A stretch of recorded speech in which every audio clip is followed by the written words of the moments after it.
Hi there. Welcome to another GoingSixSigma.com webinar. Lean and Six Sigma are worldwide go-to improvement methods, and these webinars are part of our efforts to make it easy to use those tools and concepts of Lean Six Sigma. Today's webinar is how to select the right improvement project, and I'll be your presenter today. And my name is Elizabeth Swan. I am a longtime Lean Six Sigma practitioner, starting back about the late 80s, and I've worked in every industry I can think of. I've been either a coach or a trainer, helped design implementation with partner clients. I live on Cape Cod, but if you recognize my name at all, it's because you saw Keira Knightley play me in the Pirates of the Caribbean movies. So I have a background in piracy, but I also have a little background in Lean Six Sigma, so I should be able to help you. So GoingSixSigma.com, our mission is to make it easy for everyone everywhere to build their problem-solving muscles. So we basically believe in taking complex subjects and making them simple. We believe that training should be practical, accessible, enjoyable. There's no reason not to have that. So we've made it our mission to transform how people learn about Lean Six Sigma, and we do that with a running case study at the Bahama Bistro. So why not have training in a beautiful place like the Bahamas? But you'll see that case study throughout. We'll use it here today. And there's a lot of organizations that feel the same way we do. They also want to simplify problem solving. It doesn't need to be that complex. As you can see here, there are a lot of different types of industries. We have bricks and mortar. We have online.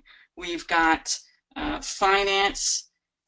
We've got healthcare, manufacturing, state government. It doesn't matter. If you've got an organization, then you've got problems, so you need problem solvers, and that's what we try to do, build the problem-solving muscles of employees for the organization. And we'll get into more benefits, but today we're going to work on selecting the right project. And to do that, first we clarify organizational strategy. We're going to talk about how to find projects, where do you go, what are the sources.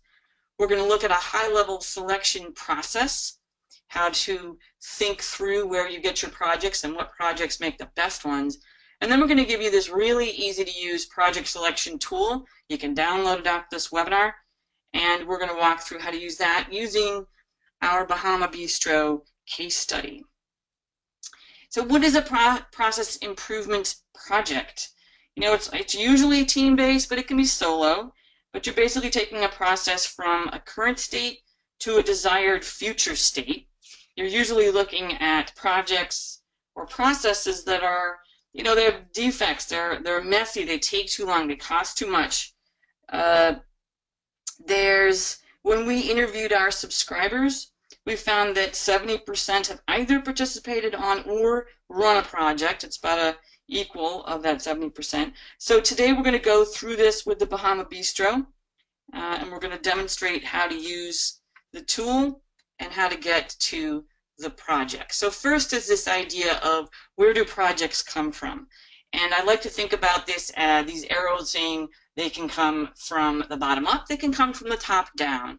These can be something that employees who are on the front line, they're using the processes, they usually see the problems firsthand. They're a great source for what to fix and often how to fix it. You've also got management. They're looking at where do we need to be, what's our strategy, what are the right projects to get us there. So you want that mix of bottom up and top down. You also want a mix of projects that save you money, projects that increase your margin, sort of focus on finance. I often find organizations go there first. You also want projects that focus on cycle time. Cycle time can be internal. It shouldn't take us so long to do something. Or this last category of customer satisfaction, voice of the customer, it could be something takes too long for customers. So thinking about these different areas and how we align our projects, those are sort of the high-level sources and what you're trying to accomplish. So what are the elements of project selection? So first we start with purpose. And that might sound obvious to some people, but it's a great thing to review and think about, which is, you know, why do we exist as an organization? What are we trying to do? What is it that we are, are we in healthcare? Are we trying to help people on their path to better health? What is our purpose? The next thing you're looking at are metrics. How do we measure our performance?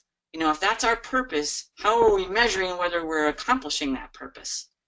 So from measures, you go to capability. If you're measuring metrics that tell you whether you're going to accomplish what you set out to do, then you want to know how capable you are. Where are we in terms of capability? Then comes your focus. Once you measure how you're doing, that's going to inform where you want to focus. How do you want to direct your efforts to get where you want to go? And that's going to lead to actions. What are the steps you're going to take to achieve your goals? And lastly, stability. All of this should cycle so that if you are staying on point, you're measuring how you're doing it, you're looking at your capability, looking at gaps, focusing your efforts and your actions, then that should lead to stability, updating those metrics, letting you again focus where you need to go. Taking those elements and looking at what do we use to satisfy those. Purpose means you've got to be clear on your mission, your vision, your values, which will lead to strategic outcomes. Once you get that clarity, you're looking at how do we measure capability and what are the dashboards and scorecards saying about our organization, or what's on the dashboard, what's on the scorecard that's going to help us understand if we're getting to our strategic outcomes. The next level there, capability, is that combination of what are customers saying to us and what are our employees saying to us. Customers letting us know we're on track, we're satisfying their requirements, employees saying this is a great place to work, we really enjoy making sure customers get what they need. That leading into the focus, and that's where we're going to focus our efforts, is the project selection. So project selection, which is going to lead to those actions, and you can see there's different types of projects down there. We're in the middle. We want to select a Lean Six Sigma project for either a green belt project, a black belt project, could be a yellow belt project, but we're looking at a Lean Six Sigma project. Now there can also be design projects, we'll touch on those later, or daily improvement. If you're building an organization full of problem solvers, then they should be doing it every day. It should be what they do for work. And then stability, once you've done those projects, you're feeding those metrics back into the dashboards, and that's going to help you, again, focus your efforts and your actions. So let's take a look at our buddies at the Bahama Bistro. This is their mission, vision, values, which led to their top 3 to 5 year goals. I love their mission statement. They say, our mission is to provide our customers with tasty food, thoughtful service, and a joyful slice of island life. Just makes you want to kind of float off to an island. But there are real strategic goals behind that. So top 3 to 5 year goals, to delight their customers, to foster employee engagement, and to sustain their financial health. They've got to stay in business to be able to do those two things. So that's what we're going to focus on with the Bahama Bistro, is in order to meet those 3 to 5 year goals, where should they focus? Let's get into their dashboard. And the dashboard itself, let's talk about, it's this high-level, at-a-glance display of key performance indicators regularly monitored. These are things that you can present to leadership, process owners, stakeholders. This is an at-a-glance, could be having process measures, people measures, innovation, finance. And these are powerful. And they should be powerful because people process images 50,000 times faster than they process text. And we're all pressed for time, so that's 50,000 compelling reasons to use charts and graphs right there. So what can you do to make things visual? When we polled our learners, we found that 60% of them use some form of a dashboard. So think about building yours for your business unit, for the organization. Do you have a good dashboard? So this is the Bahama Bistro dashboard. You can see they've got sales. You're going to have some financial. You've got customer ratings. You've got in the lower left, you see we use the classic red, yellow, green indicators. Green, we're on track. Our performance metrics are meeting our requirements. Yellow, we're close, but we need some improvement there. It's kind of a warning. And then red, we're not meeting customer requirements. We're not meeting internal requirements. So here you see they are not meeting requirements in terms of their pickup order cycle time. So this gives us a clear mandate. Your mandates may not always be so clear. Your dashboards may be full of a lot more measures with a lot more opportunity, but it's a great first place to start is the dashboard. So now that we've understood that pickup order delivery time is important, let's just reflect. We've got strategic goals. You've got the big goals, the 3 to 5 year strategic plan. You've got short term, where we need to be in 6 months. What are we trying to be in 18 months? You've got dashboard measures. How are we doing? You've got customer feedback. How do they think we're doing? And employee feedback. How do our own employees feel about this organization? So looking at those, we are moving on. And let's just reflect for a second about what is so hard about selecting good projects.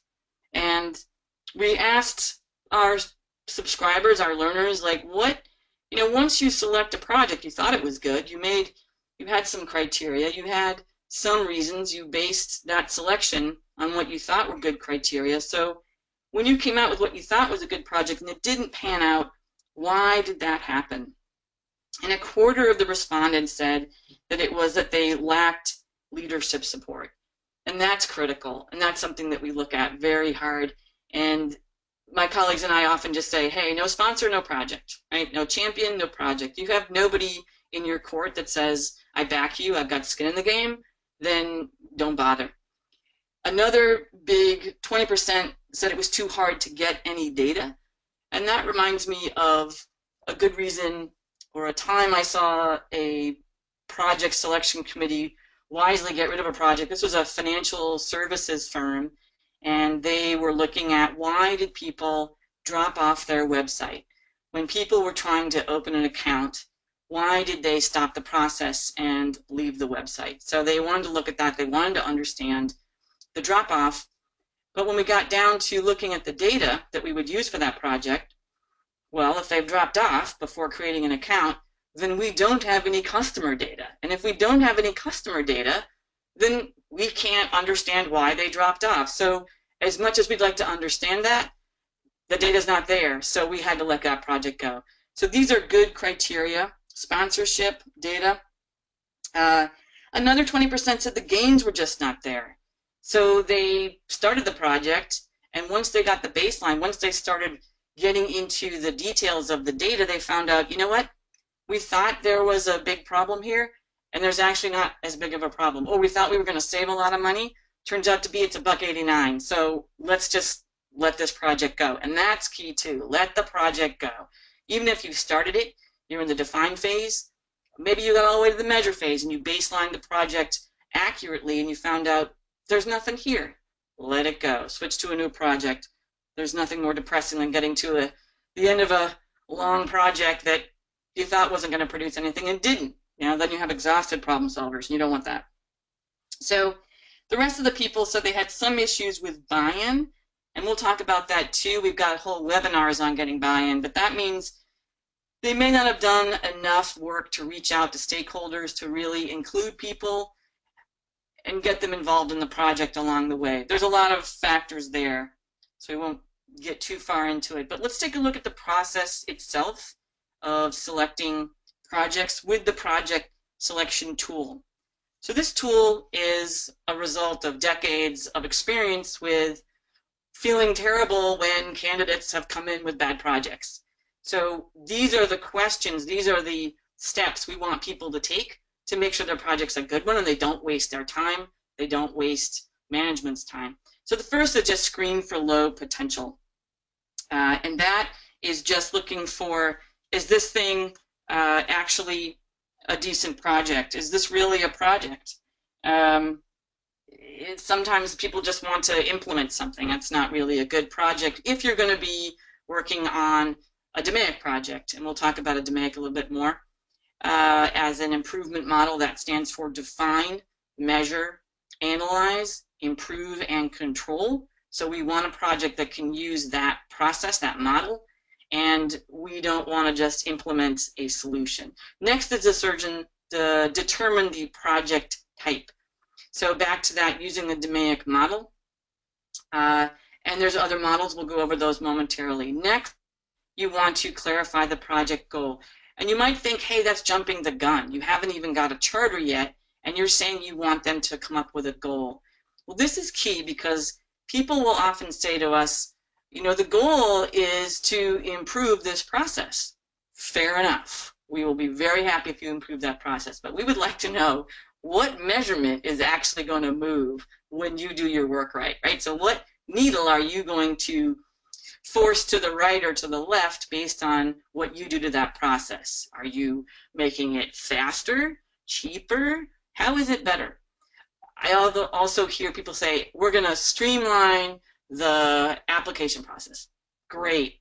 What does that mean? You're going to remove waste? Are you going to make it faster, cheaper, better? What does that mean? So clarifying the project goal just helps us understand and helps them understand, what are you going to measure here? Because then that's going to beg the question, is there any data, right? So we want to understand right now, how do you measure success? Because that's going to help us decide, is this a good project at all? Next, we come into refining criteria. What are the criteria for a good project given this organization or this business unit? And we've given you some default criteria in a criteria matrix. We'll go over that with you. You can adjust it and customize it for your own organization. And lastly, that's going to feed into something called the impact effort matrix. Based on how you scored that project, that's going to tell you the relative impact of that project. How much do we gain, save, reduce cycle time, versus how hard is this going to be to do? How much effort is involved? How much is this going to cost? How long is this going to take? So that's just a high-level walkthrough of the process we're going to use with our project selection tool.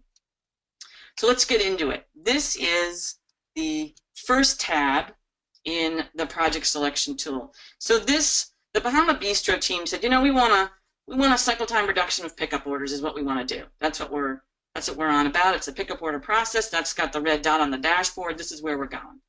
Now we're going to screen, right? We're going to screen this idea. And some key questions we have are, is the word implement listed in the description? I have gotten a lot of projects where that's exactly what people told me they were going to do. And if you say implement, then I know that somebody has given you a solution, which might be great idea, but it isn't a good DMAIC project. Now we're trying to help a black belt, a green belt, a yellow belt, any process practitioner try to come up with a good project. So if it's not, we can keep going. Does the phrase lack of or there is no appear in the description? And that's what I call a solution masquerading as a problem. Because if you say there's a lack of a good communication system, you're basically telling me I got a solution, it's a communication system. So if those words are not there, I'm good to go. Does the idea recommend starting or stopping a particular practice? People may say, we shouldn't sign anyone up if they haven't gone through phase 1 of the process. I'm making it up. And if that's the reality, then what you have is a decision. That's not something you need to go through the whole define, measure, analyze, improve, and control process for. That's a decision. So maybe you do pros and cons. Maybe you do a force field analysis, a cost-benefit analysis, but you do not need a full-fledged DMAIC project. Next question. This one's key. Is this process part of the candidate's regular job, or are they familiar with it?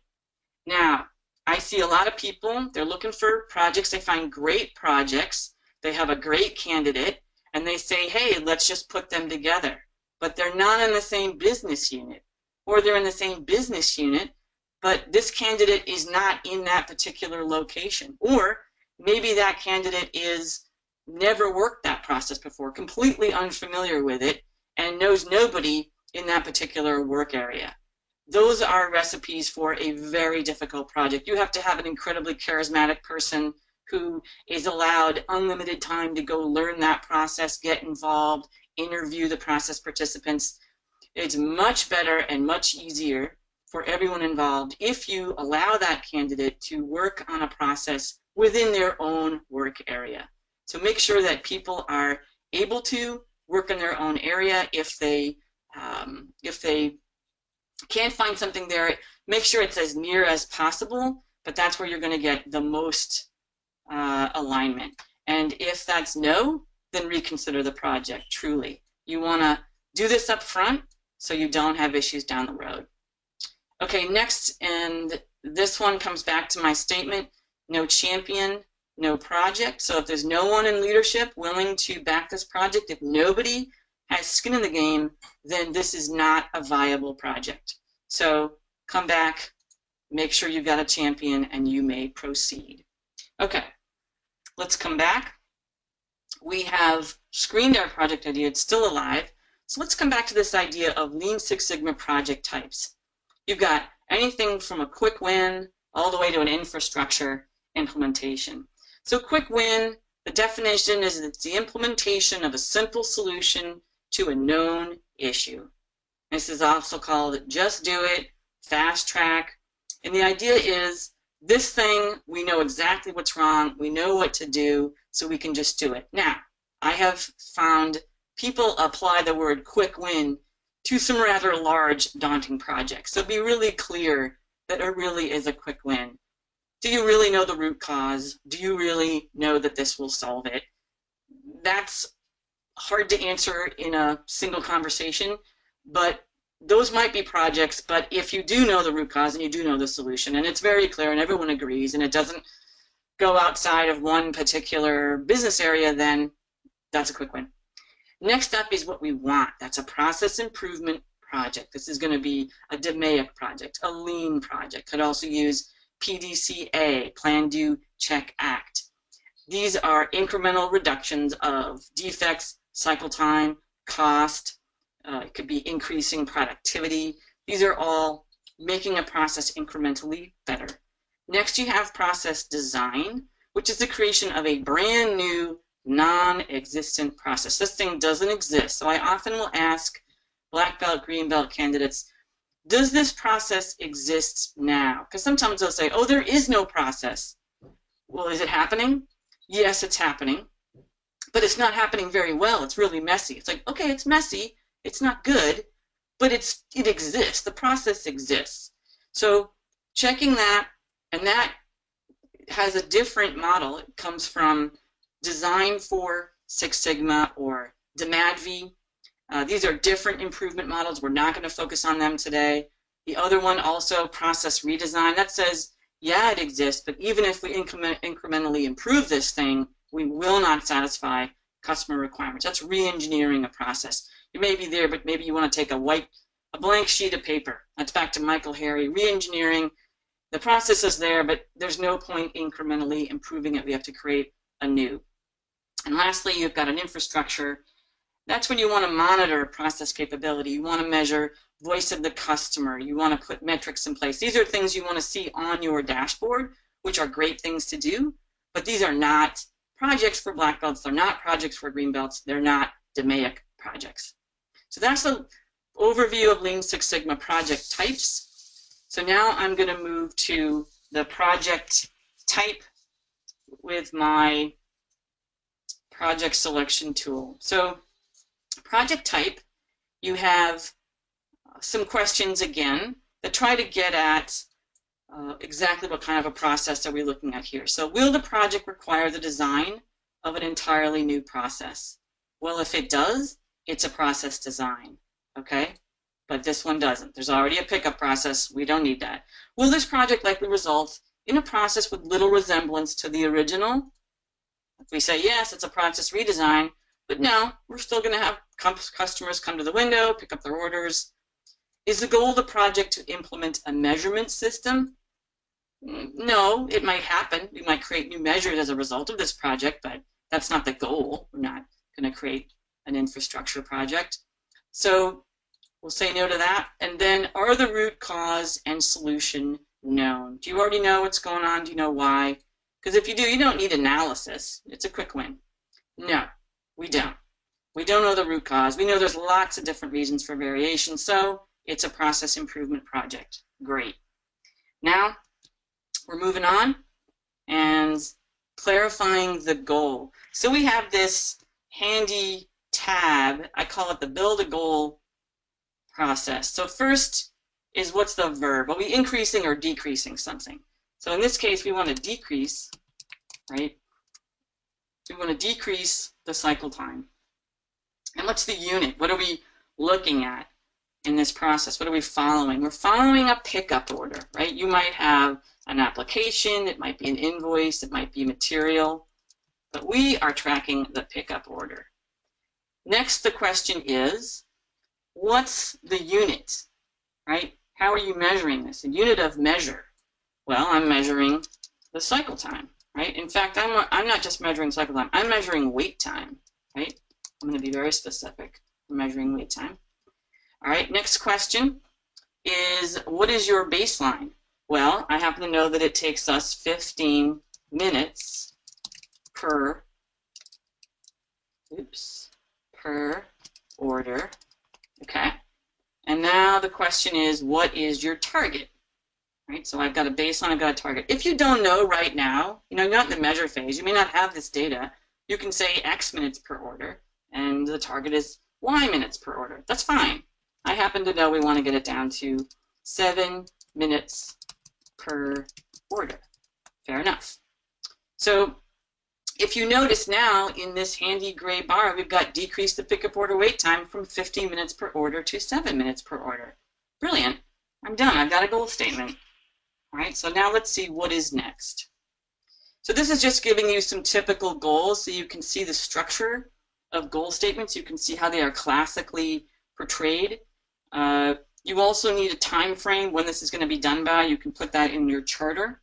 But for us, we've got our baseline, we've got our goal, we know what we're measuring. Now we can move on to our weighted criteria matrix. So this is a very classic decision-making tool. A really good use of it is you're trying to decide between different software packages. You've got criteria of what you want it to do. You can also use it in the solution phase. You've got different solutions. They're mutually exclusive. You can use it to decide which solution meets your criteria. We're going to use it to decide if this is a good project for us, given the organizational strategy, given our short-term, long-term goals, and given our feedback from the customer on our dashboard and from our employees. So why use it here? It's because we can create our own criteria to decide on the project. So criteria, some classic criteria at this stage are, this project should supply some customer satisfaction. One of the criteria, a very common one, is it has to supply some financial savings, some gain financially. Another criteria is it has to align with strategy. How well does it align with our strategy? Another criteria is need for IT involvement. And this is key because as we merge and form larger and more complicated organizations, you have legacy software, you have a lot of different software interacting with each other. IT usually means you're talking about a longer implementation, a longer solution time frame, or the fact that you've got to get in queue for other improvements that involve IT. So you want to be mindful, if that's a big factor, of how much involvement is going to be required with your project. And this is, again, we don't know yet, but you have an idea. Existing buy-in or resistance. You're going to have some people just naturally change is annoying, so you've got to make a good, compelling case for it. But are there other reasons for resistance? Would people see this as a total loss in terms of what they do for a job? So be mindful, again, how much resistance are you walking into? And last, that one I mentioned before, is there data available for you? How hard will it be for you to get that data? And there's a lot of other possibilities. We'll take a look at what we've got set up. So let's go back to the tool. I'm going to the next tab. Number 4, this is the criteria. So we've already given you impact criteria on the left, and on the right we've given you effort criteria. And you weight the criteria on a scale of 1 to 10. 1 is low importance, 10 is high importance. Now, financial benefits, we're going to leave that at 10. At this point in this organization's development, financials higher than customer, fair enough. Number of areas positively impacted.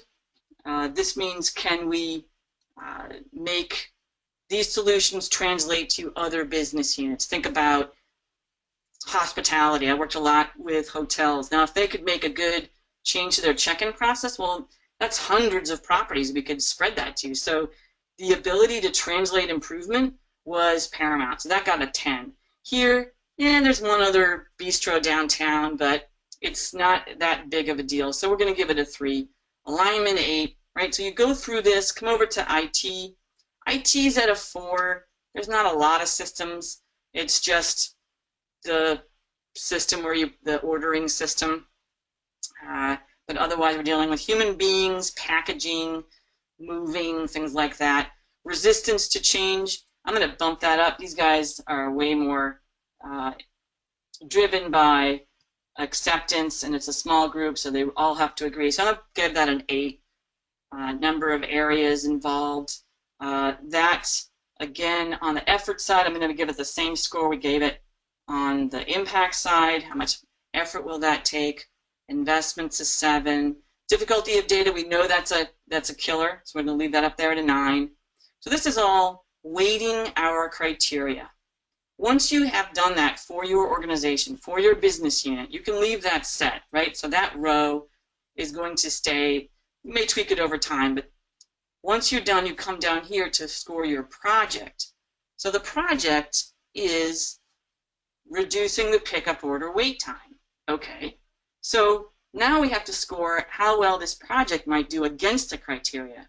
Likely financial benefits, well, we're just reducing cycle time. We're not dealing with financial benefits. Yes, I could extrapolate that if we did pick up order faster, that we would be able to get more customers through, and that would then translate to more money. But I can't say it's gonna, when it would hit the bottom line. So I'm gonna give that a 1. Positive customer impact, well, now I'm going straight to 5. So for these I'm using, there's a little note here, a 1, a 3, or a 5. I'm trying to drive a little bit of differentiation. So that gets the highest score on that one. That one gets the 5. Number of areas positively impacted. Well, this could be used at the downtown, right? That's as many other areas as there are, so I'll give that a 5. Alignment with strategy. This is definitely going to be part of satisfying our customers, giving them a joyful slice of island life. If they can get their pickup orders faster, that's going to be a nicer thing. So alignment, I'm going to give that a 5. Transferability to other areas. Again, we can transfer that over to the other bistro. Give that a 5. And then level of business urgency, I would say it was right on our dashboard, so I'd say that's not the most urgent, but it's still up there on one of our main measures. Okay, now effort, level of IT. I don't think this is going to involve the ordering system, although we're probably going to get data from it. I'm going to give that a 1.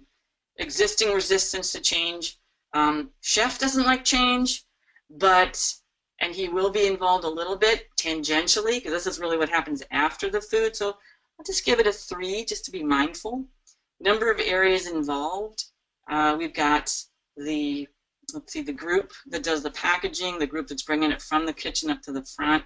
So I'll give that a 3 again. Difficulty of finding data. Luckily, we got timestamps because of that ordering system, so not much difficulty there. Capital investment, nada. It's not going to take any money. Estimated time to implement, again, I don't think it's going to be that long of a project. We're going to give that a 1. Okay, so now that we've done our criteria, selected our criteria, and then scored the project, I now move to the impact effort matrix and see where it landed. So it told me that the effort involved was a 3.2. So on this lower x-axis, I came in at low effort. And then on my y-axis, which is impact, I came in a little between 8 and 9. This project is in the top picks quadrant, which is great. So that's a good project. It's going to give me low effort and high impact. Now, if it was higher effort, but still high impact, it's a potential investment, right? It's going to be hard. You might not want this as your first project, but it's worth considering at some point. If it was down here and it was high effort and low impact, well, unless you're required by law, some state regulation, you probably don't want to tackle that project. And then over here, you've got things that are low effort, low impact. So it won't take you long. You get a little bit, get a little bump. They're worth considering. That depends on where you are.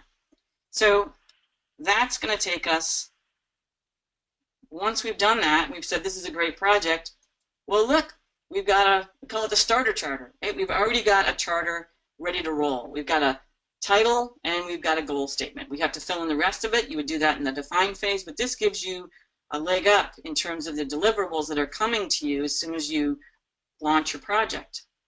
You've also got an extra page in here of project sourcing questions, asking questions like, is there an opportunity related to the organization's business priorities? Is there a scorecard or a dashboard goal that's not being met? So this is a reminder of questions to ask that will help you in terms of the sourcing of your projects. And the last tab just reminds you of the Lean Six Sigma project types. We just went over those in the webinar, but once you have the tool, you can refer to those and just remind yourselves, oh yeah, we need these right here. We need a process improvement project for our green belt, for our black belt. All right, so let's come back, and here's just a record of what we just went through. And we have now talked about what you need to think about in terms of your organizational strategy, vision, mission, strategic outcomes you need. That's going to help with your project selection. Sourcing your projects. These can be top down for management, bottom up. People see on the front lines what's wrong. They tell you what to fix. They can tell you what bugs them. And then what's the high level selection process? Where's the dashboard? What metrics are we not meeting? Where is our capability gap? And then once we've got that pipeline, let's use the project selection tool to screen it. Let's make sure this is not just a decision, not a implementation. This is not a redesign project, right? So screen it, come through, create a goal statement. What are we going to measure? Criteria matrix, and then the impact effort results and your starter charter. So very simple, very helpful, useful tool. And all the questions related to this webinar are all posted below the webinar. So once you download it, you can also refer to any of the questions or click on any of the questions that you have that are similar to ones that other learners have had about this topic. You also can see a link there for the project selection tool advanced. This is there for you as well. You also have the option of other training. You've got always the free yellow belt. If you're already doing green belt or black belt, good for you. You've also got a lean training and certification available. So you've got a lot of options for training if you're not already doing it. These webinars come out once a month, so stay tuned for different webinar topics. These are all based on your input to us. What you guys request is what we choose for our topics. There's a huge database of webinars already that you can go in there and search for things that are interesting to you. Another cool thing is the Just-in-Time Cafe podcast. And this has, again, there's already been a lot of interviews with great folks. There's tools and tips. There's apps that we use that are great in the process improvement world. There's books we think are great. We do little mini book reviews. We talk about what's in the news with Lean Six Sigma. This is a really fun, fast podcast, and I recommend downloading that. You can get it on iTunes. And that is it for today. Please reach out to us if you have questions. Please enjoy all of the free templates and tools that you can get on our website, and visit us again. Join us on the next webinar. Thank you all for joining. Bye-bye now.